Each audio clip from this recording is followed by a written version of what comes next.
You'll project. For voice. You'll project. Was this as much fun to make as it is to watch? Yeah, it's pretty bonkers. It's pretty mad.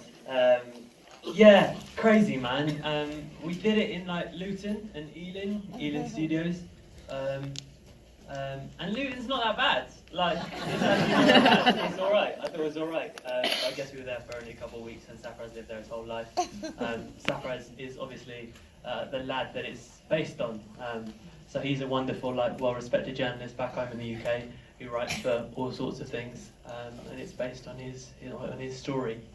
Did you have a lot of interaction with him in terms of your preparation for the part, or was it mostly just engaging with the script and taking it from there as a performer? Safraz wrote a book called Greetings from Bury Park, which is hilarious because he grew up in Bury Park and Bruce grew up in Asbury Park, which was wonderful, and it's about his relationship with his father, and that's what the book's about. And he paired up with Gurinder, who's wonderful.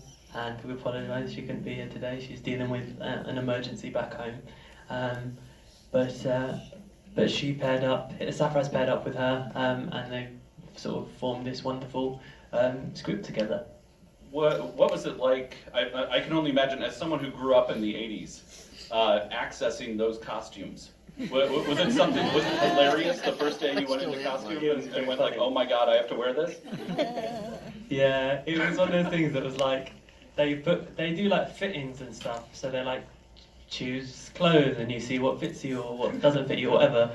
And I remember they put these jeans on me, the jeans you see in the film, and those jeans are like really tight, and they don't look that tight though because they're like sort of boot cuts and flared at the bottom, so it like looks like they're just fine, they're normal jeans. But I remember I put them on and I was like, I thought they're a little bit tight, but I was too polite to say that, and then I was filming in them for 2 months. But it's even worse. It's like, it's not that, it's fine when it's just the jeans, but then when you see him in his like Javed in his full Bruce look, and then you have to tuck in a t-shirt and then a denim shirt and then like half a denim jacket, and then you're like, yeah, that was fun.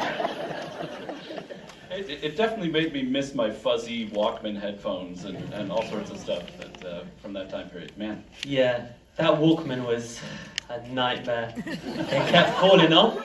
It's like my one. So I think me and Aaron, who plays Roops in the film, who's wonderful in the film, I think. Yeah.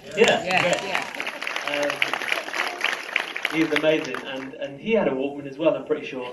But his was fine and like stayed on totally. Whereas I'm like, I had to get on a bike and do things on a bike. You see me on a bike, and the amount of times it fell off, and by the end of it, I was just sitting on it. So it's not all loveliness, but if that's the worst of it, I'm living a pretty easy life and having a pretty easy job. Yeah, I love it. Are there questions out here? Yeah, go ahead.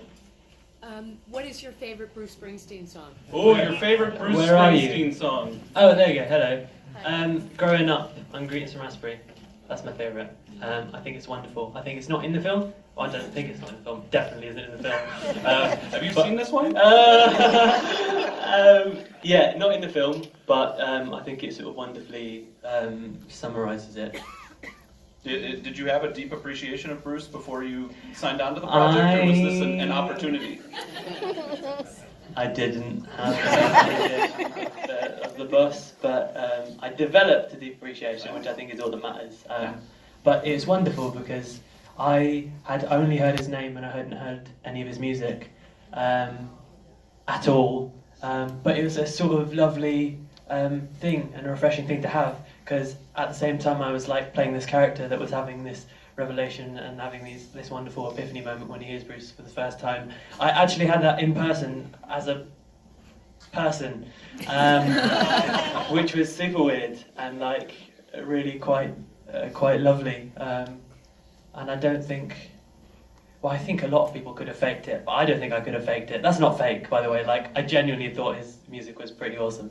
And I remember I went to like listen to chart music afterwards. I was like, it doesn't have any meaning, which is terrible because I was like 19 years old. And I'm like, what's wrong with you? Yeah. Yeah, great. There's another question all the way in the back. Yeah, why? Could you tell us about some of the other projects that you're working on, and maybe a project or two that your co-actors are working on? Yes, of course. Why not?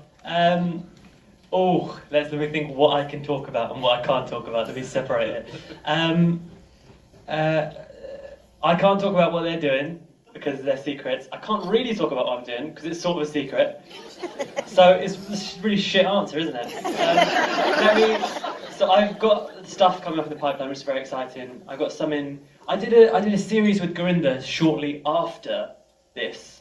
So after we filmed this, a couple of months after, which is called Beecham House, which will be on ITV in the UK and PBS here, which is very exciting. It's in India in 1795, so it's like untouched and sort of like a beautiful version of India. And I've got a really embarrassing moustache in it, which I grew. Look, honestly, you watch this and tune into PBS and you'll be like, what the fuck is that?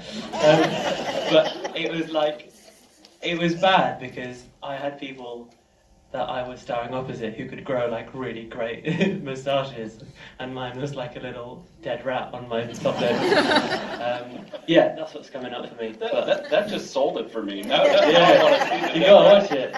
That's not fake. Just remember, if you do watch it, I had to spend 4 months with that on my lip.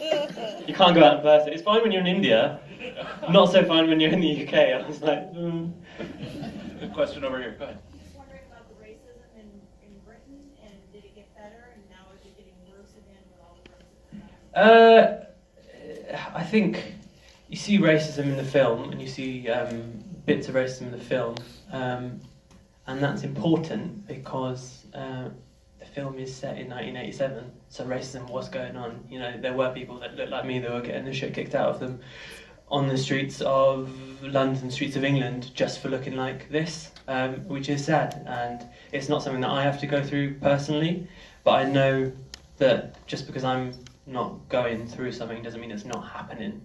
I think it's important to be aware of that. So shit's still pretty bad, but I think in the film isn't just a film about race, which I think is wonderful because the characters in the film are not just victims of adversity, they rise above that, which I think is rather wonderful. So, question right here, yeah. Did you do your own singing? I did do my own singing. Yeah. Yeah, that was fun. I had to separate like singing from it was a lot of separating me from this person and this character in this world because I'm not that. Like, I don't have the confidence to go around the streets of Luton singing at the top of my lungs, but I did. Yeah, it was funny. Gurinder is a great director, and it's lovely to work with her, man. She's so straightforward and such a straightforward person. I remember she called me behind the monitors once, and she pointed at the screen, and she said, "That's not you, that's Javed." And I thought I was a sort of lovely person to have there to back me and to say stuff like that, which, you know, helped me. Yeah. Can you tell us what's the release plan for the movie? Is this coming out in the next month? What's the plan? It is coming out on August 14th. Great. Here. So if you want to rewatch it. If you don't, that's fine. That's all right. If you want to tell all your friends, you should. Yeah. But if you did like it, it would be lovely to spread the word about it if you fancy it, because this is important to me, and it's not just a random another acting job. Oh, it's just another acting job. It's like all of us in that sort of took a little bit of our hearts and shoved it on screen for you lot. So we appreciate that you're so warm and you've been so lovely to come here. Thank you. Yeah, and Viviek, you are absolutely fabulous in the movie. You don't need me to tell you that, but it was so much fun to watch. Thank you for being here with us. Thank you. Tell your friends, and I'm going to ask if everyone can stay seated. Viviek is happy to engage with folks out on the sidewalk, but we need to let him out, and then we'll follow him.